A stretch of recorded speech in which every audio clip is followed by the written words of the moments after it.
Welcome to Chad the Home Care Guy. Real conversations about aging, home care, and the decisions families face every day. Hosted by Chad Fisher, founder of Avail Home Care. Because caring for the people you love shouldn't be confusing. Let's get started. All right. Well, hello, everybody. Welcome to another edition of Aging Smart. I'm Sean Scott, and we're going to do something a little fun today.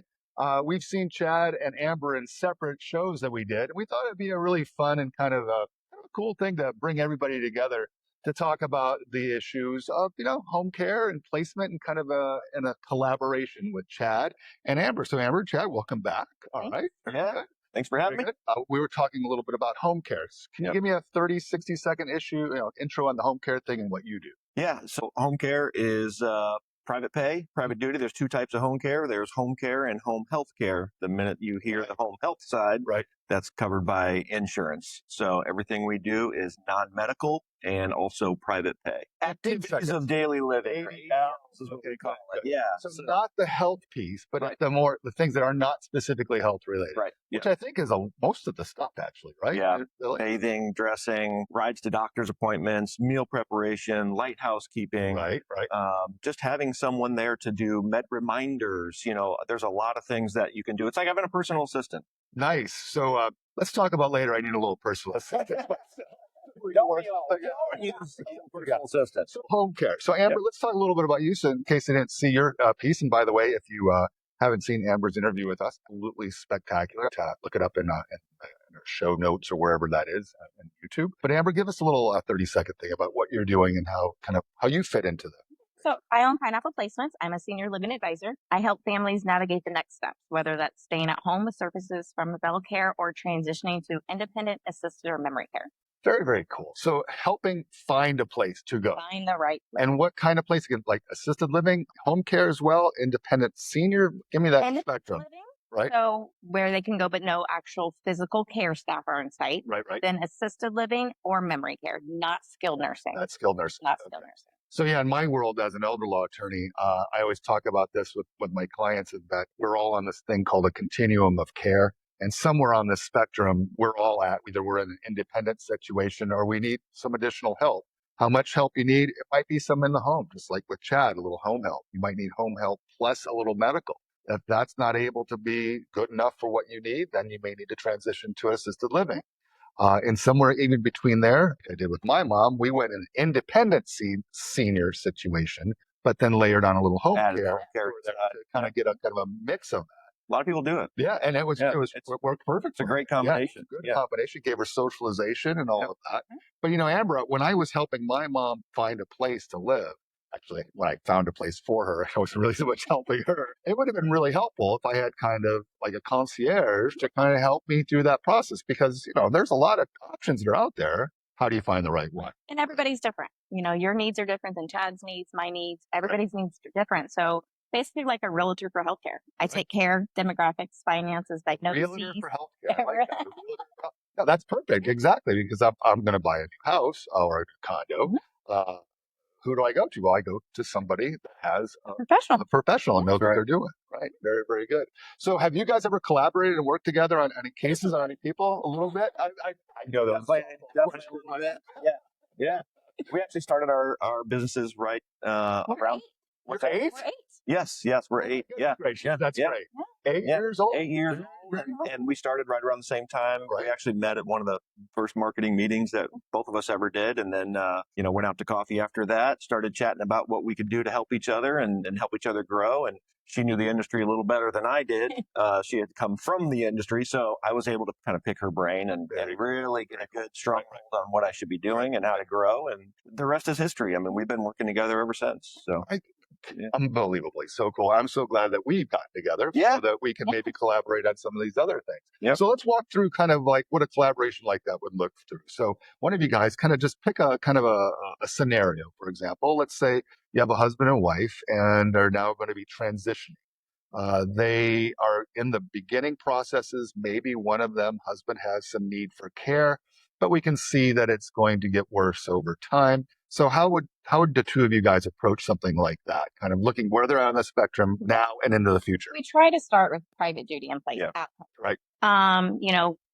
adult children love their parents, but no, they don't know what a professional caregiver knows. So if we can start with private duty in the home, work with his staff to see what the actual needs are. Is it really a one-person assist? Is it a two-person assist? Is it queuing? How much care they need? And then that helps for a better transition. Sure. So to expect your kids to be your caregiver might be a little bit of fantasy island. I think Sounds good in the beginning, but it goes downhill real take quick. care of you, Mom. Yeah. It's going to be Yeah. fine. Okay, well, that rapidly decreases until like, I can't get over there. Oh my God. Yeah. You know, Or you're doing the things that you don't want to do, or correct. maybe your mom or dad don't want you to do it. And you also have a job and a family and a wife and 2 kids. And now all of a sudden we layer the reason that's not that your kids don't like it. It's just that their desire to even do that, if they have that, which is good, they just might not be able to. We got to love their parent, and it's the caregivers, whether it's private duty or the caregivers in a building, it's their job to do the care. Yeah. Your job to love mom and dad, let the professional do the care. Okay, so sorry for interrupting. So back to our hypothetical.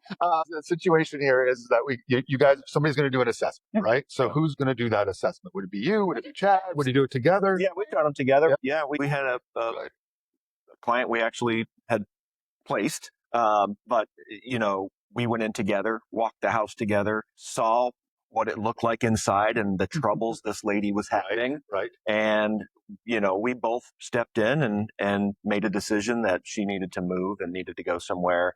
And it was a tough one because this woman was solo by herself, and she was about how old? Mid-80s. Mid-80s. Right. And living by herself. Right.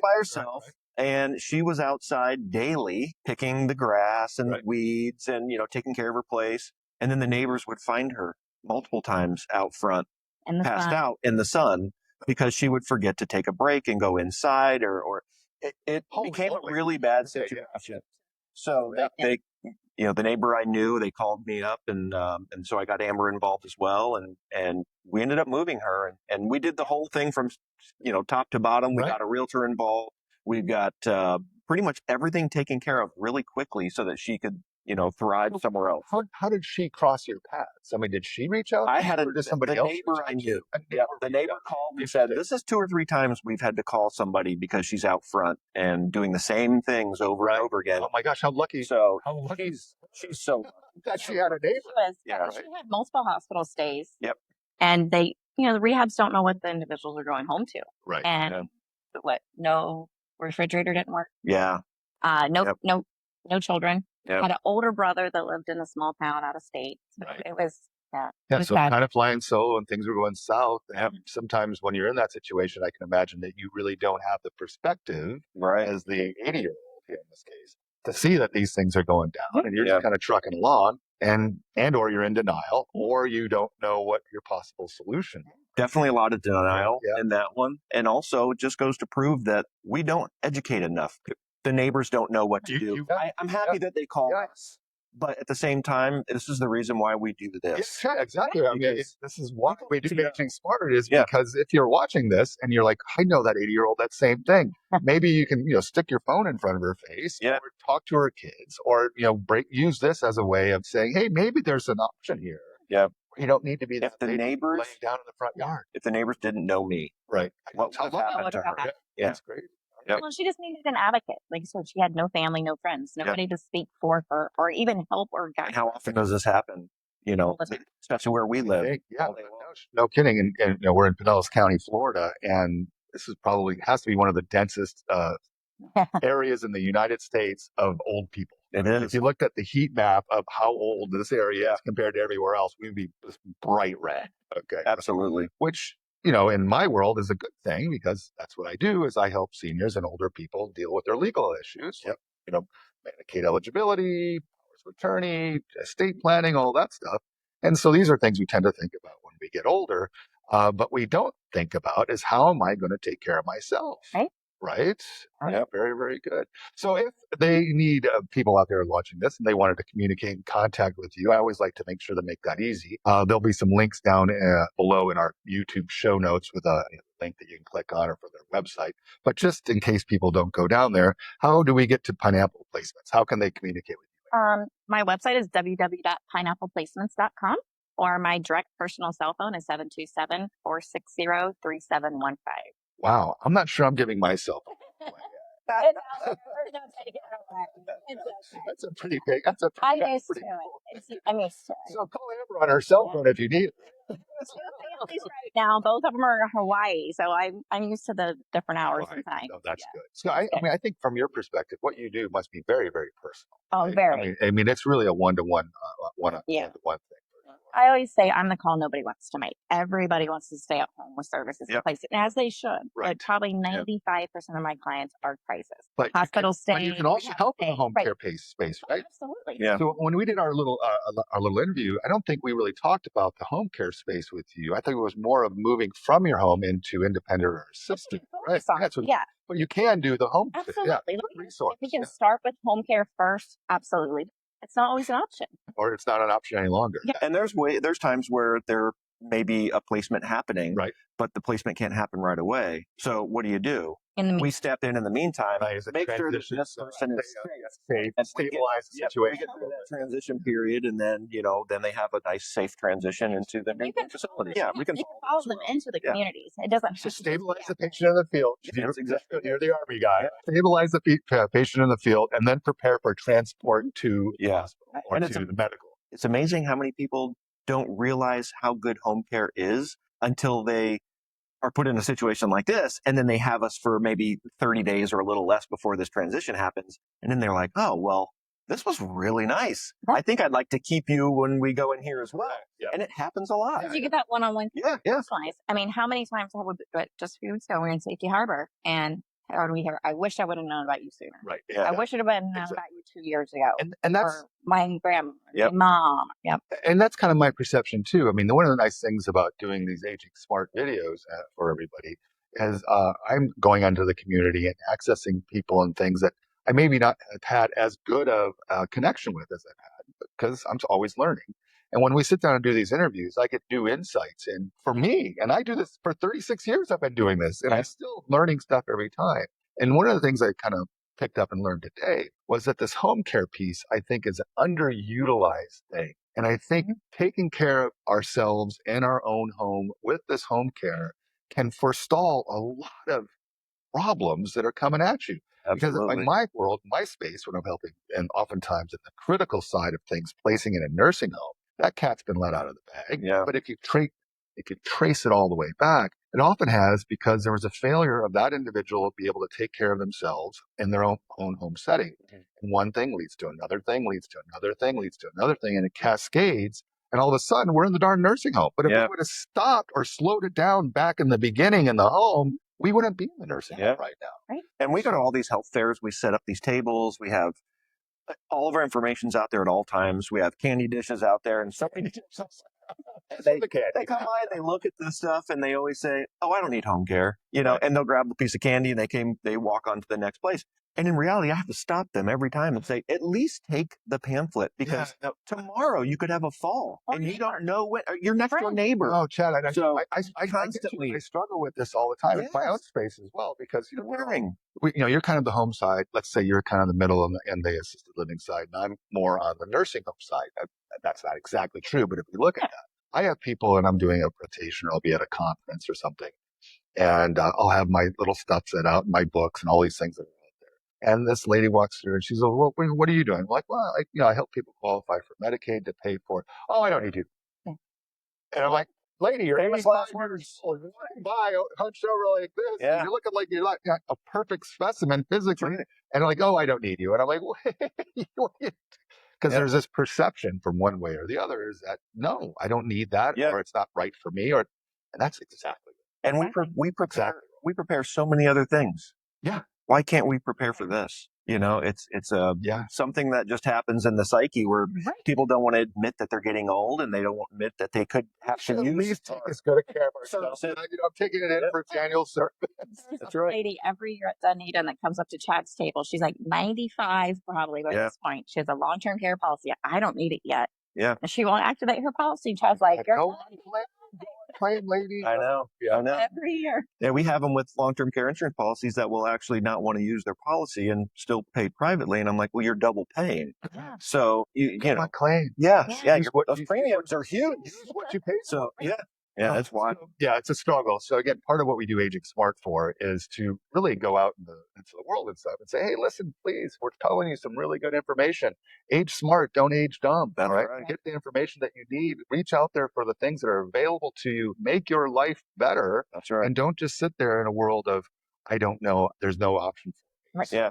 There are so many great resources there. Anytime you see a senior fair come up, attend them. It doesn't matter how many you go to. There's somebody new every time setting up. And look at it this way. It's fun to go look at all the old people.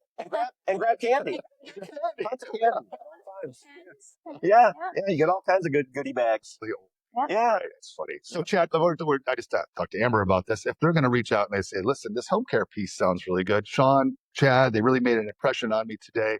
And boy, I think that would be helpful for me, my spouse, or my parent, or my grandparents. And I'm telling you, home care is very, very cool and very, very helpful. It doesn't cost as much as you might think. You can definitely afford this. How do they talk to you? How do they reach out and get you? Our website is www.availhomecare.com. My phone number for the office is 727-248-0072. And we cover all of the Tampa Bay area. I am a non-franchise, so we can cover a lot of area compared to a lot of the smaller franchises. So anywhere in the Tampa Bay area, we'd love to have you as a client. Very, very cool. Thank you, Chad. One last thing, as we kind of wrap up now, do you have a last parting word or a last thing that you'd like the people that are watching or listening to us today? One thing is, if I could tell you one thing, it would be, what would that? It would be to like, follow, and subscribe, Chad, the home care. And Sean Scott and Amber. I can't believe you just follow and subscribe. Now, education is everything, and that's the reason why we do this. And I truly believe that, spreading the good word, and this is literally one of the best things that you can do is follow along on all these videos, absorb everything that we tell you, and go out and actually explain that to your neighbors as well, and tell them about what we do. Very good. If you don't know and I don't know, we all know somebody. Yeah, absolutely. Just I know everything. That's right. You don't know. That's right. Kidding. So, Amber, same question to you. I mean, there's one thing other than like, follow, and subscribe, because that was a really good one. Thank you, Chad. So, Chad, the home guy, get that plug in. Good deal.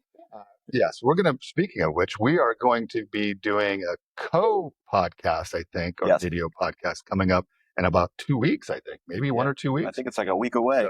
So it's Chad and I co-hosting a podcast. That ought to be very interesting. Yeah. Which one of us could talk more? Yeah. Oh, we start placing bets. Squares. So, Amber, back to you. Okay, so on this one thing, if you could say one thing for the people that are watching out there today, you say, oh, there's this one thing. What would that be as a closer? My motto is we listen, we educate, and we advocate. So nice. Even if you're not ready, call. Knowledge is key. Yep. Know your options. So if or when it ever does happen, you're not making a crisis-based decision. You already know what assisted living is. You know what memory care is. And it's not me showing up at the hospital or a skilled nursing facility. Correct. Instead of doing it in crisis, do it a little more proactively. Pick one, go tour, have lunches, engage yourself. I couldn't support that sentiment more. In my world, dealing with, let's talk about Medicaid, for example, helping my clients qualify for that benefit to pay for the cost of nursing home care is something that people really don't even know exists. Right. And if they run into the problem, now they're at a nursing home. Now, how are they going to pay that bill? They still don't know it exists. So one of my struggles for the last 36 years is educating people that there is a solution to this problem and we can fix it. So educate is a big deal. All right. Well, thank you both for coming on. It's really good for having me. And so wrapping up for another episode of Aging Smart, I'm Sean Scott. And remember, aging smarter is better than the alternative. Until next time, have a good day.